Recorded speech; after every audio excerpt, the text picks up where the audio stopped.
अस्सलाम नाज़रीन, मैं हूं लंदन से अमजद चौधरी। आप देख रहे हैं हिटलिस्ट टीवी। नाज़रीन, एक्सटेंशन का मामला जो है वो तो चल रहा था कि 2 साल या 5 साल, लेकिन अब जो स्टैब्लिशमेंट की तरफ से एक नया पैंतरा जो है वो 243 की शक्ल में सामने आया है और ये किसका ब्रेन चाइल्ड है, इसके ऊपर शहजाद अकबर साहब ने भी कुछ इंकशाफात किए हैं, वो भी हम आपको बताएंगे।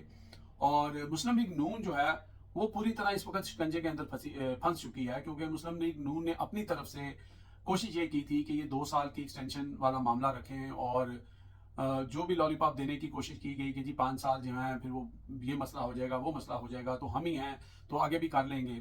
लेकिन उसका जो तोड़ है वो इस वक्त की जो स्टैब्लिशमेंट है उन्होंने जो निकाला है कि फ़र्द वाहिद के लिए कि उनको किस तरह 5 साल छोड़ के आगे 10 साल तक उनका वो जो प्लान आ गया, उसमें अब मुस्लिम लीग नून भी बुरी तरह फंस गई है।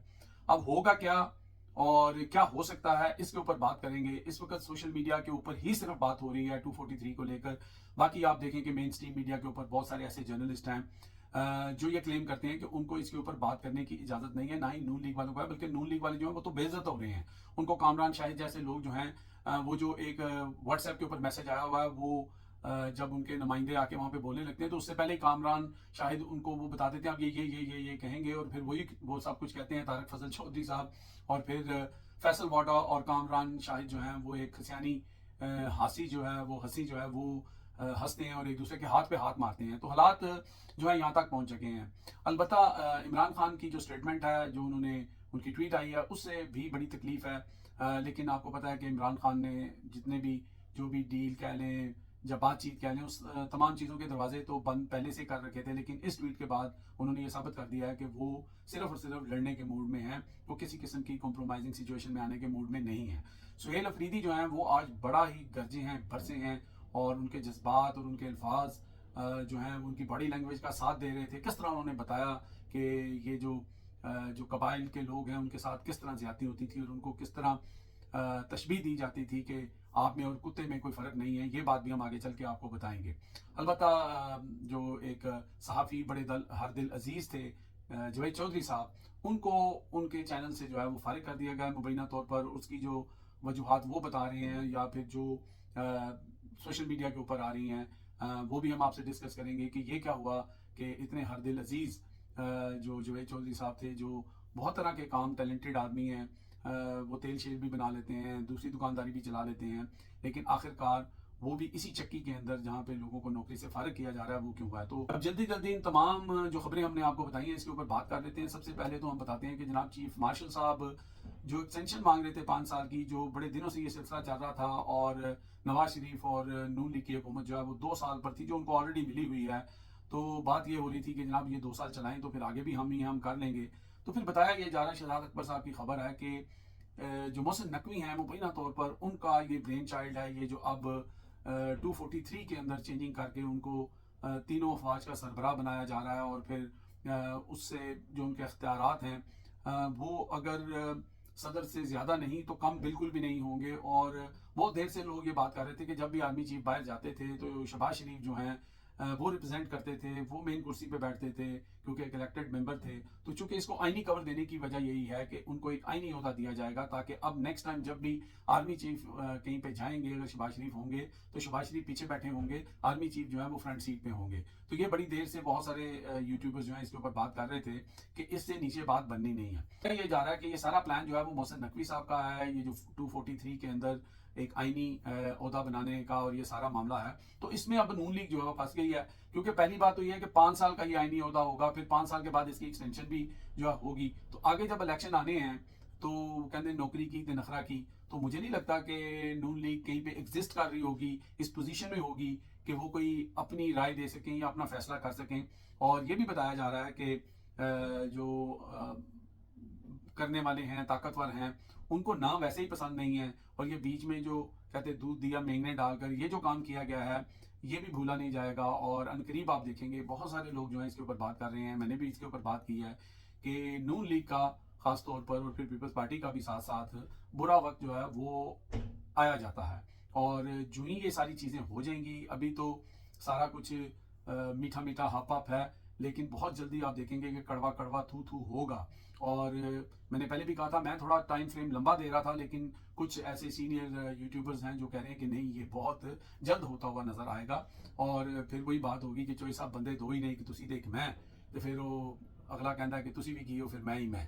तो ये मैं ही मैं जो है ना, ये बड़ी जल्दी आपको होती हुई नजर आएगी। अब आ जाते हैं जनाब सुहेल अफरीदी साहब ने आज 5वीं दफा जो है वो डयाला जेल का दरवाजा खटखटाया और उनको बिल्कुल मुलाकात नहीं करने दी गई। उसके बाद सहाफ़ियों से गुफ्तगू करते हुए वो बड़े जज्बाती नजर आए। उनको एक सवाल किया गया सहाफ़ी की तरफ से कि जनाब, ये जो आपने बयान दिया था कि जनाब ये वॉर क्राइम को लेकर, तो इसको इंडिया जो है वो बड़ा उछाल रहा है और आपने अपनी फौज के बारे में ऐसी बात की, तो उन्होंने उसको क्लियर किया। उन्होंने कहा कि मैंने एक परसेप्शन बताया था कि इंटरनेशनल लॉ के मुताबिक इतनी अमवात अगर हों तो उसको जो है वो ठीक है, लेकिन है तो वो भी गलत, लेकिन उसका क्राइटेरिया ये है। लेकिन अगर कहीं पे जनाब दहशतगर्द जो है वो 2 मारे जाते हैं और वहां पे 21 सिविलियन मारे जाते हैं, तो इसको वॉर क्राइम के जिम्मे में गिना जाता है, मैंने ये कहा था। तो उसके बाद फिर जो है वो उन्होंने जो उनको बताया कि भाई आप नहीं जानते हैं कि जब लोग जनाजे उठाते हैं, मैंने अपनी फैमिली के 10 जनाजे उठाए हैं और वहाँ पे लोगों के साथ क्या होता है, और वहाँ पे जब हम अपनी लाशें भी उठाने जाते थे तब भी हम पे फायरिंग होती थी। और वहाँ पे जो सिक्योरिटी अदारे थे वो मसाजिद के अंदर कुत्ते जो है बांधते थे, तो हम उनको कहते थे कि ये मसाजिद हैं, आप ये क्या कर रहे हैं। तो उन्होंने कहा, वो हमें कहते थे कि तुम में और इनमें कोई ज़्यादा फ़र्क नहीं है। इस तरह की बातें उन्होंने सख्त बातें की और बहुत ज़्यादा वो जज्बाती थे। तो ये टेम्परेचर जो है वो भी बढ़ता जा रहा है।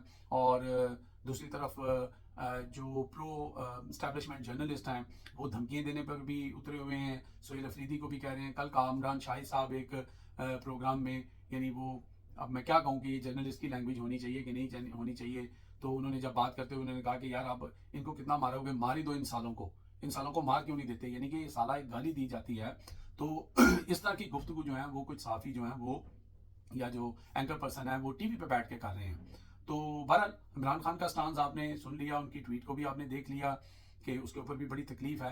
लेकिन इमरान खान तो फिर इमरान खान है, इमरान खान तो पीछे हटने वाले नहीं हैं, वो तो डटे हुए हैं। अब जनाब जवेद चौधरी साहब का अचानक पता लगा कि उनको उनके चैनल से फारिग कर दिया गया। अब जवेद चौधरी साहब ने इसके ऊपर वो बयान कर रहे हैं, या सोशल मीडिया पे जो बात हो रही है कि चूंकि जो मलक रियाज साहब हैं उनकी फेवर में वो बात करते थे और उनको कहीं वो अच्छा बताते थे, तो स्टैब्लिशमेंट क्योंकि उनके साथ उनका 36 का आंकड़ा चल रहा है और ये वजूहत बनी है उनकी चैनल से निकालने के लिए। लेकिन शहजाद अकबर साहब का मानना यह है कि उनकी जो इन्फॉर्मेशन है उसके मुताबिक ये है कि जो चैनल था उनके लिए जवेद चौधरी साहब लाइबिलिटी बन चुके थे और वो अपना चैनल भी चला रहे थे, जहाँ पे वो फलाना तेल और ढमकाना तेल और इस तरह की चीज़ें वो उनकी तारीफें और बेचने का बात करते नजर आते थे। तो अब चूंकि उनकी जो रेटिंग थी वो बड़ी कम हो गई थी और पैसे बड़े वो ले रहे थे, तो ये एक वजूहत भी थी कि जवेद चौधरी साहब को जो है वो फारिग कर दिया गया है। बहरहाल आपको पता है कि यहाँ पे बड़े बड़े ज़बरदस्त सहाफ़ी, बड़े आउटस्पोकन किस्म के जो लोग थे उनको नौकरी से फारिग कर दिया जाता था। तो अगर जवेद चौधरी साहब हो गए हैं तो वो कोई दाल रोटी अपनी चला ही देंगे। वैसे भी मुझे लगता है कि इतने साल से वो सीट पे बैठे हुए थे, पहली दफ़ा उनको ये एक्सपीरियंस हुआ है, तो देखते हैं अब वो क्या आगे करते हैं। तो ये सारे जनाब हालात हैं और देखते हैं कि एक्सटेंशन का मामला तो अब पीछे रह गया है। अब तो 243 जो है वो मेन एक चीज़ है और उसके अंदर क्या होना और क्या नहीं होना ये भी जो है वो किसी को पता नहीं है। नून लीग तो प्रोग्रामों में आके जलील हो रही है और उनको बिल्कुल कुछ पता नहीं होता, और फिर वो जो एंकर पर्सन है उनके ऊपर हंसते हैं, ठट्ठा उड़ाते हैं। और बिल्ली जो है वो पूरी तरह थैले से बाहर नहीं आई है। तो अब इसके साथ और कौन कौन से पैकेजेस हैं, क्या क्या होगा, कौन कौन सी शिकें उसके अंदर हैं, इससे बहुत सारे लोग जो हैं वो लाइलम हैं। और आने वाले दिनों में ये जो जिन है वो भी बोतल से बाहर आ जाएगा। अलबत्ता मुल्क के अंदर कुछ ताकतवर लोग जो हैं वो और ताकतवर हो जाएंगे और मजबूत हो जाएंगे। लेकिन इन सारी चीज़ों से कतई नज़र मुल्क ने किस तरह चलना है, आगे बढ़ना है नहीं बढ़ना है, उससे इसका कोई लेना देना नहीं है। क्योंकि 16 लाख लोग जो हैं वो पाकिस्तान छोड़ के गए हैं पिछले साल और हम टॉप ऑफ द लिस्ट हैं, हम नंबर 1 हैं। वो कहता है, कोई कहते होते हैं नंबर 1, हम नंबर 1 आए हैं जनाब।